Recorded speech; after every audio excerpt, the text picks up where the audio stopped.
Hello guys, स्वागत है आपका बहुत क्लासेस में। और हम पढ़ रहे हैं राजस्थान की ज्योग्राफी। और राजस्थान की ज्योग्राफी में आज हम पढ़ रहे हैं राजस्थान की जलवायु। इस वीडियो को देखते रहिए, 5 मिनट में अगर इस वीडियो को देखेंगे तो आपको काफ़ी नॉलेज मिलने वाली है इस वीडियो से। राजस्थान की जलवायु, तो राजस्थान की जलवायु किस तरह की है हम उसकी बात करेंगे। बहुत राजस्थान में जब जगह चेंज होती है, जब जलवायु चेंज होती है, जलवायु चेंज होती है, मौसम चेंज होता है। और मौसम और जलवायु, इनमें क्या डिफरेंस है मौसम और जलवायु में? मैं 2 चीज़ें लिख रहा हूँ, मौसम और एक लिख रहा हूँ जलवायु। मौसम जलवायु क्या अलग अलग है? क्यों जगहों के जलवायु चेंज अलग होते हैं? क्यों जगहों के मौसम अलग अलग होते हैं? मौसम जो होता है वो अल्पकालीन अवस्था होती है किसी जगह की। अल्पकालीन अवस्था मतलब एक दिन का मौसम कैसा रह रहा है, जैसे सर्दी है, गर्मी है, मतलब हर जगह में। अपने राजस्थान में भी मैं ये थोड़ा ना बोलूँगा राजस्थान में सिर्फ गर्मी ही रहती है क्योंकि वहाँ भी मरुस्थल है। नहीं, सर्दी भी होती है, गर्मी भी होती है, वर्षा भी होती है। सर्दी, गर्मी, वर्षा, ठीक है।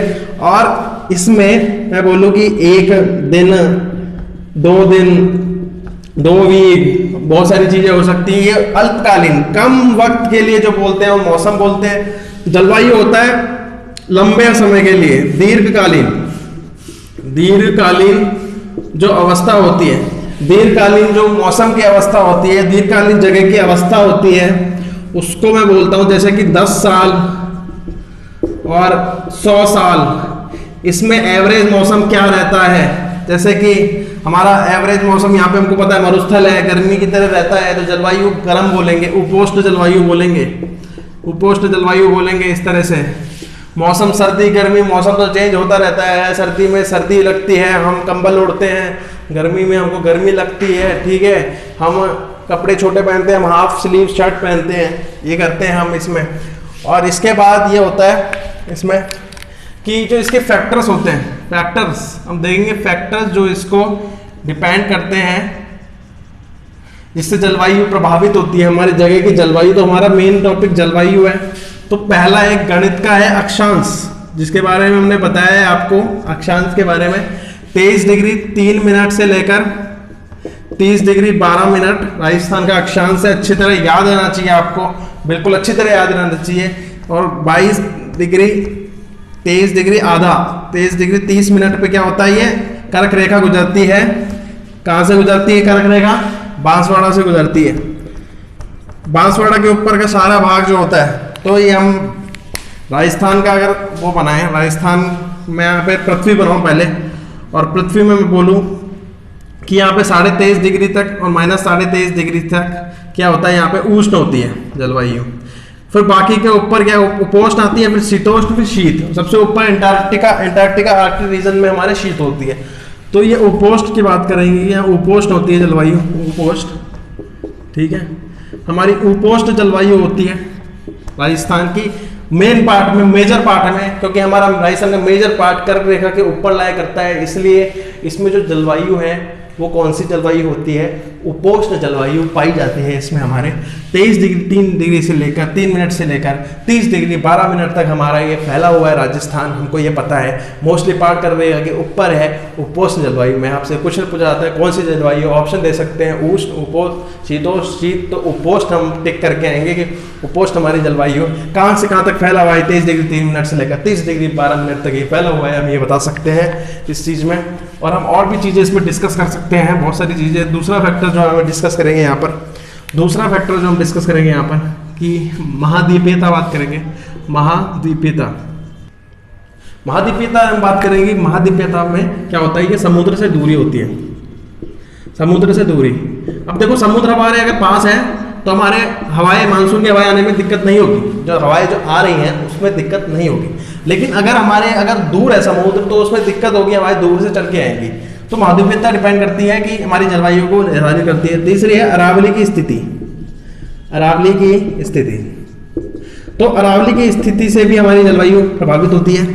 अरावली की स्थिति की वजह से क्या होता है कि हमारे थार के मरुस्थल में इतनी ज़्यादा बारिश नहीं हो पाती, स्थिति की वजह से नहीं हो पाती, क्योंकि वो मानसून के हवाओं के पैरेलल हो जाता है। मानसून के हवाओं के पैरेलल है उसकी स्थिति, थार की उसकी स्थिति, अरावली की स्थिति।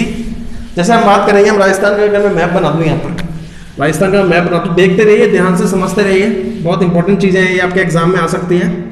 पटवारी का एग्ज़ाम होने वाला आपका 10 जनवरी को, तो काफ़ी इंपॉर्टेंट चीज़ है, बात करेंगे। तो हम अगर बात करें यहाँ पर, तो ये अरावली हो गई, और हमारा ये दक्षिण पश्चिम पार्ट है, ये दक्षिण पूर्व पार्ट है, ठीक है। और यहाँ पे इंडिया आता है, हमारा इंडिया नीचे से केरला से, वहाँ पे केरला के तट पे सबसे पहले हमारी मानसून की हवाएं आती हैं। मानसून की हवाएं ऊपर चलती हैं, ऊपर चलने के बाद कहाँ आती है, राजस्थान की तरफ आती हैं।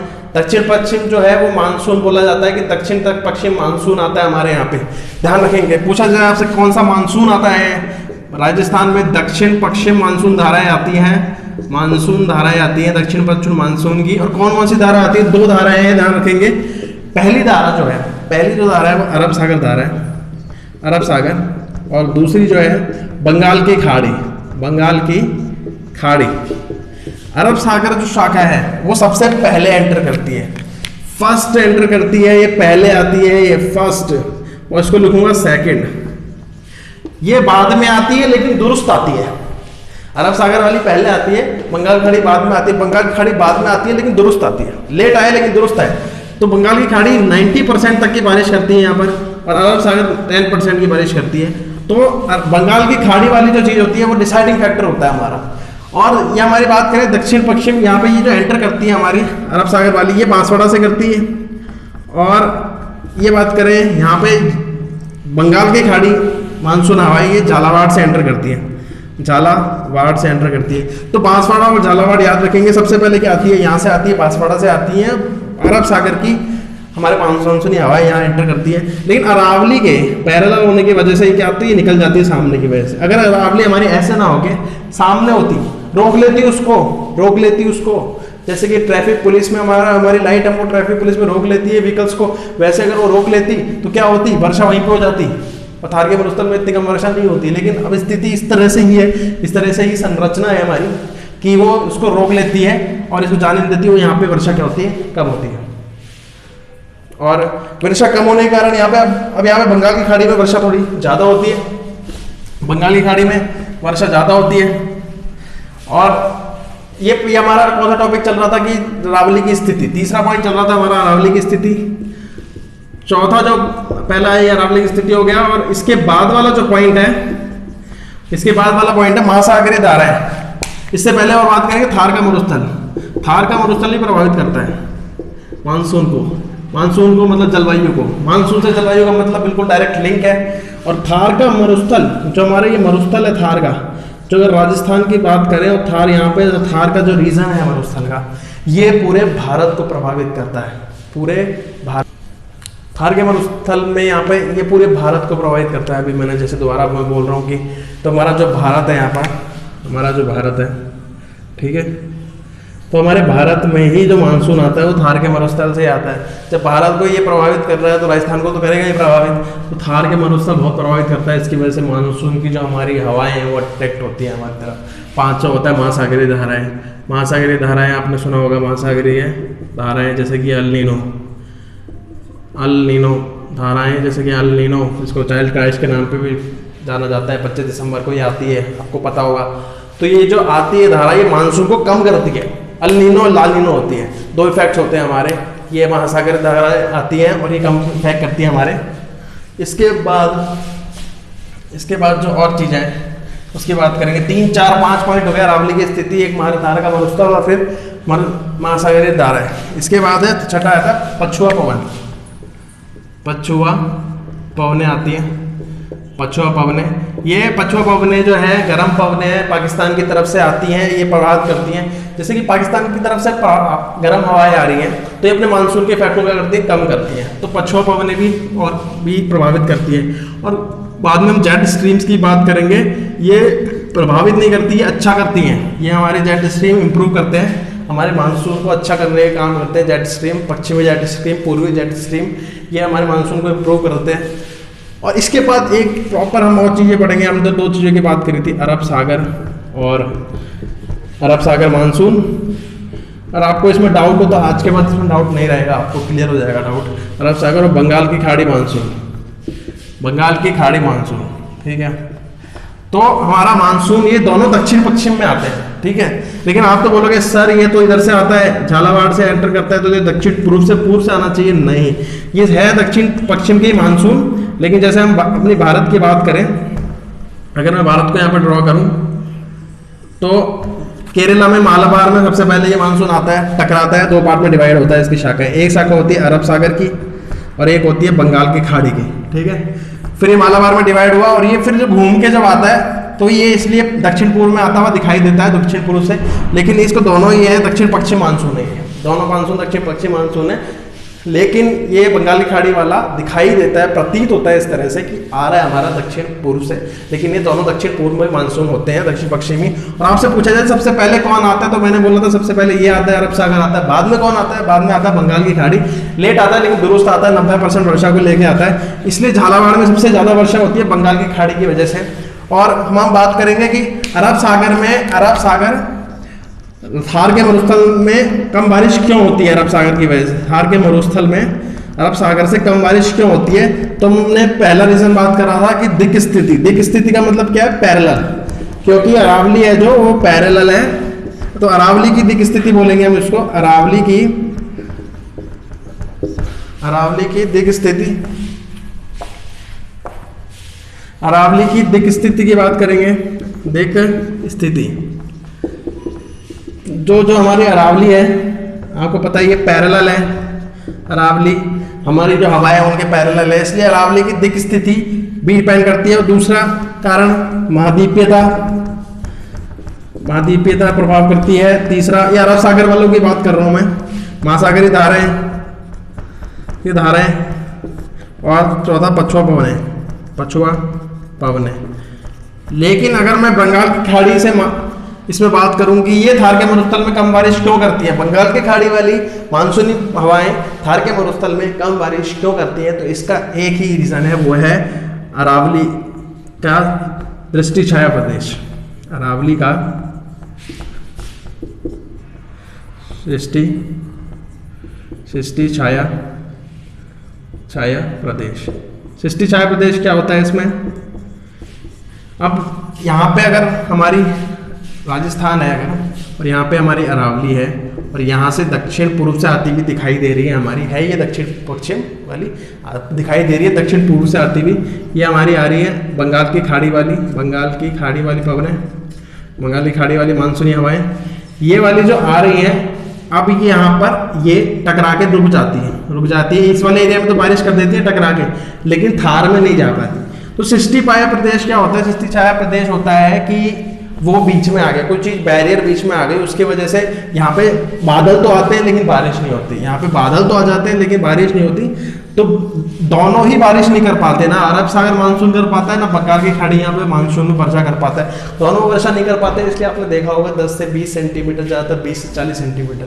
तो थार के मरुस्थल में 20 सेंटीमीटर से वर्षा ज़्यादा नहीं होती। वो इसका ये कारण है कि दोनों मानसून, कोई भी मानसून बारिश नहीं कर पाता यहाँ पर। एक तो हो जाता है अरावली की दिक् स्थिति से, और भी बहुत सारे रीजन से। और इसमें और ये होता था सृष्टि छाया प्रदेश से, बंगाली खाड़ी वाला जो होता है सृष्टि छाया प्रदेश से बारिश नहीं कर पाता यहाँ पर, क्योंकि ये बीच में आ जाता है और सृष्टि छाया प्रदेश से बारिश यहाँ पर नहीं हो पाती। तो यहाँ बहुत बड़ी न्यूनतम बारिश रहती है। यहाँ पे थार के मरुस्थल में बारिश क्या रहती है? बड़ी न्यूनतम रहती है। तो सबसे पहले कौन आता है? अरब सागर। सबसे बाद में कौन आता है? बाद में बंगाली खाड़ी बाद में आता है। सबसे ज्यादा बारिश कौन करता है? बंगाल की खाड़ी। तो इसका इम्पैक्ट बहुत होता है, इसका इम्पैक्ट काफी होता है हमारे राजस्थान में। ये बहुत इंपॉर्टेंट है, स्टार मार्क करो बंगाल की खाड़ी को, क्योंकि इसका इम्पैक्ट ज्यादा है। पहले ही आता है लेकिन इम्पैक्ट इसका बहुत ज्यादा होता है। इसलिए सबसे ज्यादा बारिश हम बात करते हैं झालावाड़ में। सबसे ज्यादा बारिश जो होती है वो झालावाड़ में होती है। झालावाड़ में सबसे ज्यादा वर्षा देखी जाती है। झालावाड़ में सबसे ज़्यादा वर्षा देखी जाती है। इसके बाद मैं उन टॉपिक की बात कर रहा हूँ कि सर्दी गर्मी जो ये मौसम है, इनमें सबसे ज़्यादा गर्मी कब पड़ती है, किस मौसम में सबसे ज़्यादा वो शीत कब पड़ती है, और सबसे ज़्यादा वर्षा कहाँ होती है, कब होती है। तो हमारी ये 3 ऋतु है, ग्रीष्म ऋतु, शीत ऋतु, वर्षा ऋतु। ग्रीष्म ऋतु कब आती है राजस्थान में? मार्च से लेकर ये रहती है मध्य जून तक रहती है। फिर गर्मियों के बाद आपको पता है मानसून आना चालू हो जाता है, तो मध्य जून से यहाँ पर हमारा मानसून आ जाता है। और आपको पता है मानसून का जुआ है यहाँ पर जो होता है अर्थव्यवस्था, मानसून का जुआ होती है। आ गई तो ठीक है, नहीं आए तो कोई बात नहीं, यही बात है। कई बार अगस्त तक नहीं आती, मध्य जून से लेकर ये आता है अगस्त अक्टूबर तक, अक्टूबर तक चल जाता है। और फिर अक्टूबर के बाद यहाँ पे सर्दी आना चालू हो जाती है। अक्टूबर के बाद या फिर बोले नवंबर से बोलते हैं, नवंबर से कहाँ तक, मार्च तक यहाँ पर सर्दी रहती है। तो यहाँ पर ऐसे मौसम डिवाइडेड रहते हैं राजस्थान में। 3 तरह के मौसम हैं हमारे, वो डिवाइडेड रहते हैं। अब बात करें सबसे गर्म, एक तो ज़िले की बात करेंगे पहले हम इन चीज़ों में, जगह की बात करेंगे, ज़िला जगह, ठीक है। तो सबसे गर्म ज़िला कौन सा है, सबसे गर्म ज़िला कौन सा है, तो सबसे गर्म ज़िला है चूरू।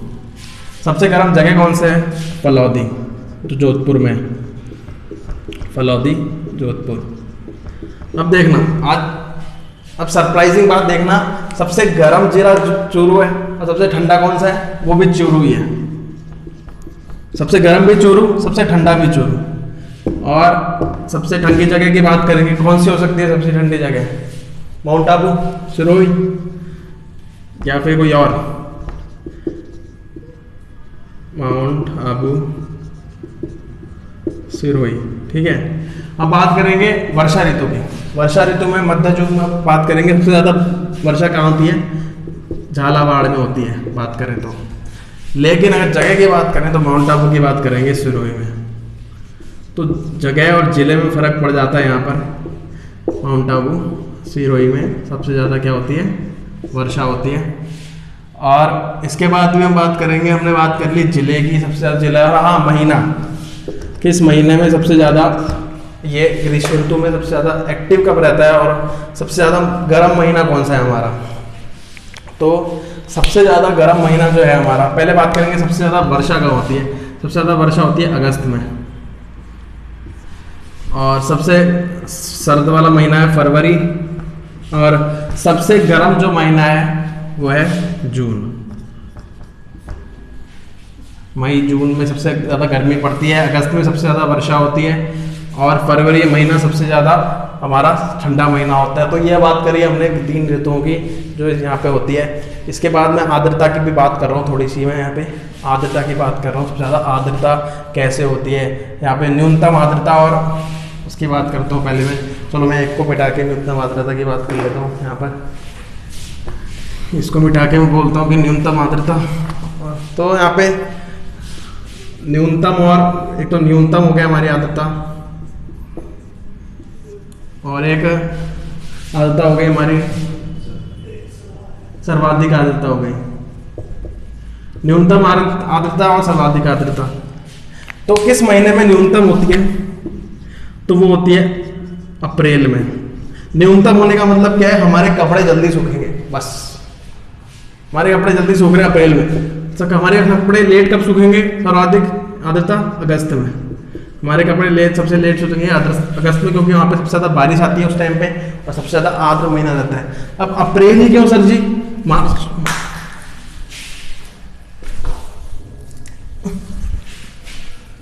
अब अप्रैल ही क्यों सर जी, मार्च क्यों नहीं और मई क्यों नहीं, जून क्यों नहीं, ठीक है। तो मार्च इसलिए नहीं क्योंकि सर्दी के टाइम से मौसम आता है मार्च में, तो यहाँ पे थोड़ी सी आर्द्रता बनी रहती है, यहाँ पे मौसम साफ नहीं होता। अप्रैल में देखा होगा आपने मौसम साफ हो जाता है, तो अप्रैल में मौसम साफ हो जाता है, इसलिए यहाँ पे आर्द्रता ठीक रहती है, मतलब आर्द्रता नहीं रहती बिल्कुल भी।